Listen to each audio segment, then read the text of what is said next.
Le plus grand tournant de votre carrière ne viendra probablement pas d'une promotion. Sérieusement, il viendra sans doute d'un moment que vous n'avez pas choisi, d'une décision prise par quelqu'un d'autre. D'accord? Et c'est justement de ça que je veux parler aujourd'hui. Parce que très souvent, vous savez, et on l'entend beaucoup, les carrières ne suivent pas des trajectoires linéaires, hein. Mais les gens pensent que si. Ils pensent et souvent on croit que si je fais mes preuves, je serai récompensé, je grimperai les échelons. Et dans un monde idéal, c'est ce qui se passe. Mais en réalité, ça se passe très rarement comme ça, non? Très souvent, c'est votre carrière qui change de direction.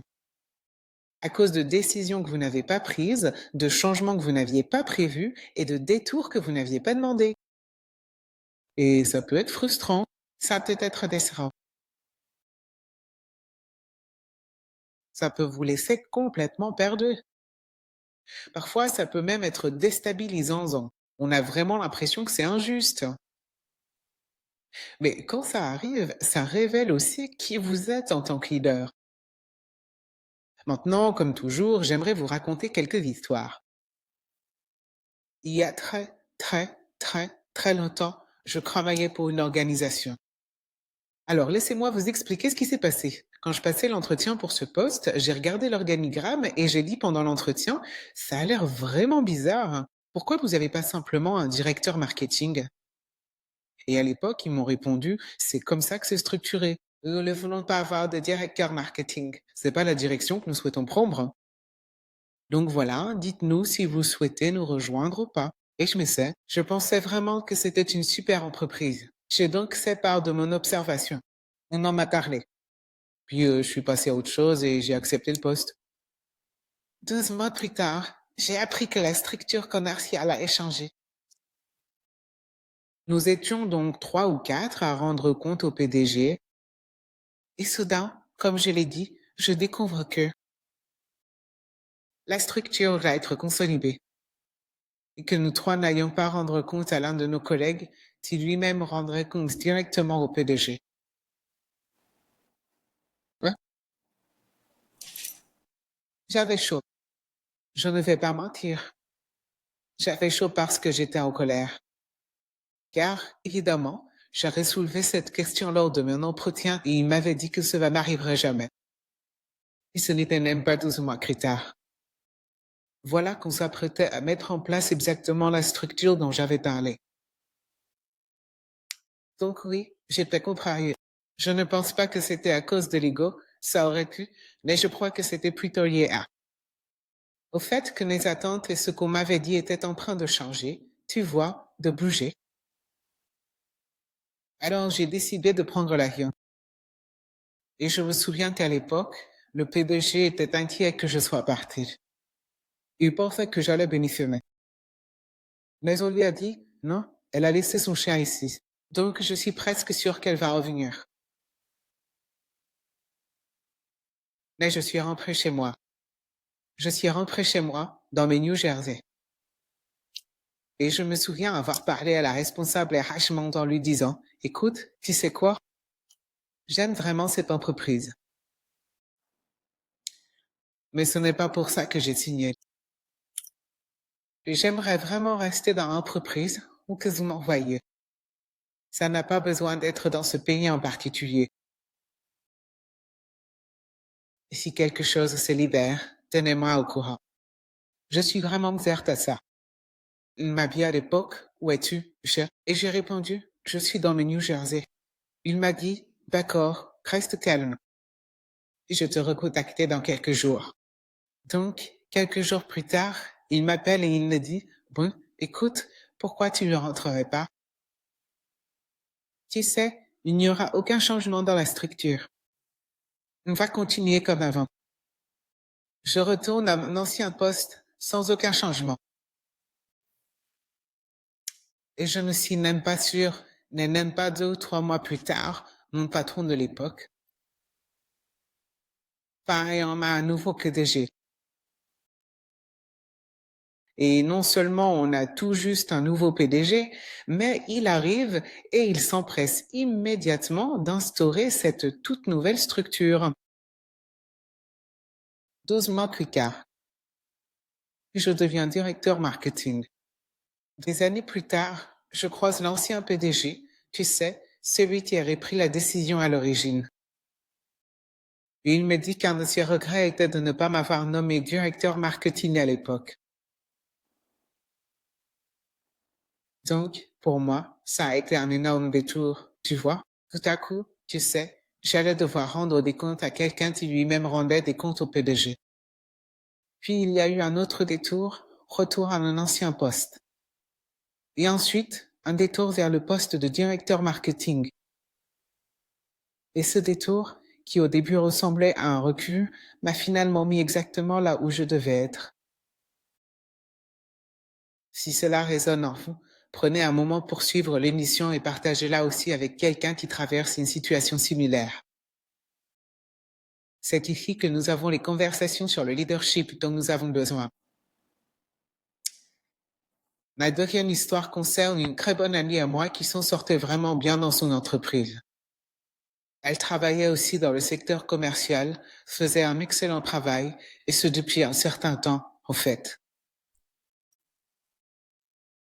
Elle avait connu, je crois, 2 ou 3 PDG, donc elle était solide. Elle était vraiment compétente dans son travail.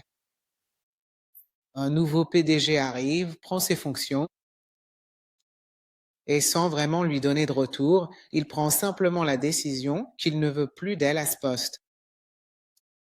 Mais au lieu de faire preuve de bienveillance en la faisant évoluer, il décide de la déplacer à un autre poste où elle n'a absolument aucune expérience. Je pense que l'idée était qu'elle démissionnerait, non? Qu'elle finirait par démissionner et partirait, frustrée. Donc, en gros, ce détour, ce qui lui est arrivé, n'avait rien à voir avec sa performance. C'était purement politique, ils l'ont déplacée et c'était fait pour la pousser à démissionner par frustration. Eh bien, laissez-moi vous dire ce qu'elle n'a pas fait. Elle n'a pas démissionné, elle a appris le métier. Elle, vous voyez, elle a baissé la tête et a continué. Mais ne vous méprenez pas. Elle était extrêmement déçue, frustrée, en colère, tout ça. Mais elle a canalisé toute cette énergie, cette déception dans l'apprentissage de son poste, en gardant la tête baissée et en assurant. Et ensuite, elle est partie, elle est allée directement dans une entreprise plus grande, avec un portefeuille commercial plus important, une plus grosse voiture, un meilleur salaire, parce que son truc, c'était... Ce déclin l'a fait grandir. Non, ça ne lui a rien enlevé. Elle aurait très bien pu dire, et ça, vous voyez, c'est l'ego. Elle aurait très bien pu dire, oh mon Dieu, c'est un portefeuille plus petit. Ah, et elle a... Qu'est-ce que les gens vont dire? Elle n'a pas écouté ça. Ne vous méprenez pas. C'était difficile, mais elle n'a pas écouté ça. Elle a tiré les leçons de ce poste. Ça lui a donné des outils supplémentaires dans sa boîte à outils et elle a continué son chemin vers un nouveau poste, une meilleure organisation, un portefeuille plus important et elle était bien plus heureuse. Elle est très respectée dans son nouvel environnement. Pour conclure ma réflexion personnelle et finale sur les détours et les réorientations, c'est qu'il y a même, enfin, j'accompagne et je mentor actuellement un grand nombre de personnes différentes et il existe certains détours de vie dont elles ne peuvent même pas parler ouvertement, vous voyez, parce que ce n'est même pas tant que la porte s'est refermée brutalement sur vous, mais plutôt que le chemin lui-même a disparu. Comme dans mon exemple au début et dans celui de mon ami, parfois la porte n'est même pas ouverte pour vous. J'ai mentoré une jeune femme, vous voyez, tout le monde pensait qu'elle allait obtenir ce nouveau poste. Ce n'était pas le cas. Ça ne s'est pas fait pour elle. Excusez-moi, ça ne s'est pas fait pour elle. Et elle était vraiment déçue. Et pour elle, c'était la première fois qu'elle vivait ça. Donc elle ne s'est pas seulement sentie déçue, elle était aussi perdue. Et si je la mentorais, c'était parce que je devais m'assurer de quelque chose. Que cet incident ne vienne pas ébranler sa confiance en elle. Et ce que je lui expliquais, c'est que quand des choses comme ça arrivent, il faut pas courir après la porte. Ne cours pas après la porte. Ne gaspille pas ton énergie à essayer de convaincre les gens. Ne gaspille pas ton énergie à essayer de comprendre pourquoi c'est arrivé. Ne gaspille pas ton énergie à supplier pour être vu. Tu vois ce que je veux dire? Ce que je lui ai dit, c'est de rediriger.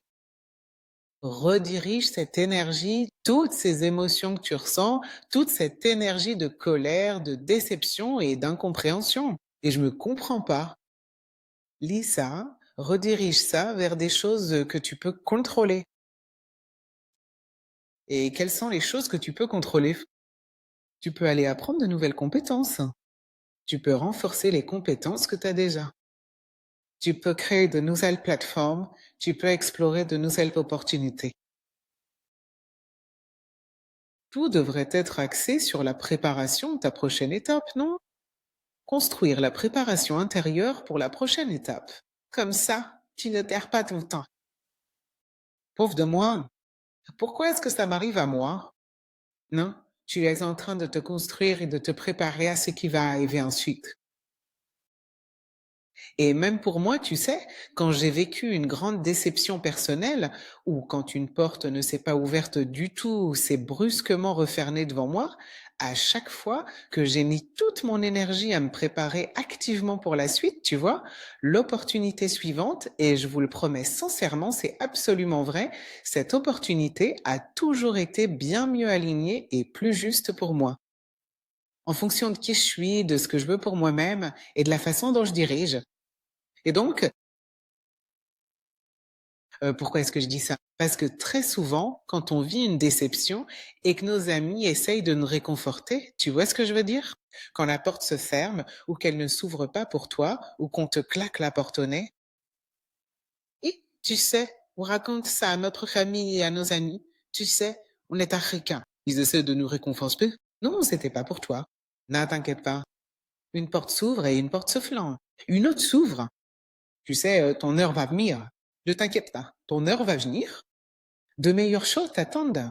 Ne t'occupe pas de ces gens-là. Tu vois ce que je veux dire? C'est pas avec les meilleures intentions. Les meilleures intentions, parce qu'ils essayent de nous réconforter. On est blessé, ils voient notre tristesse et notre colère. Mais je suis là pour vous dire que le réconfort n'est pas une stratégie. Et parfois, ce réconfort peut avoir des effets inattendus.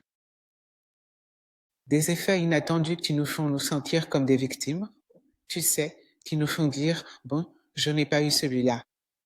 Je vais juste attendre. Non? N'attends pas, s'il te plaît. Un détour n'est pas un signe pour rester immobile. Ce n'est pas le cas. Utilise cette énergie, comme je l'ai dit, pour guider ta redirection. Ce détour qui t'est arrivé, cette porte qui s'est fermée, cette porte qui ne s'est pas ouverte, ce tapis qu'on t'a retiré sous les pieds, c'est un signe qu'il faut bouger autrement, pas rester immobile, mais bouger différemment. C'est une bonne chose. Je pense que c'est une chose merveilleuse. Les questions que vous devriez vous poser, c'est où dois-je diriger mon énergie maintenant? Qu'est-ce que je peux apprendre? Quelle est la chose que je peux apprendre maintenant? Qu'est-ce que je peux construire? Qu'est-ce que cette période essaie de m'apprendre? Quand le détour arrive, ce que vous devriez vous demander, au lieu de vous apitoyer sur votre sort et de recevoir des câlins de votre famille, c'est où dois-je diriger mon énergie maintenant? Qu'est-ce que je peux apprendre de nouveau maintenant? Qu'est-ce que je peux renforcer? Qu'est-ce que je peux construire? Qu'est-ce que cette période essaie de m'apprendre? Comment commençons-nous à construire activement notre redirection?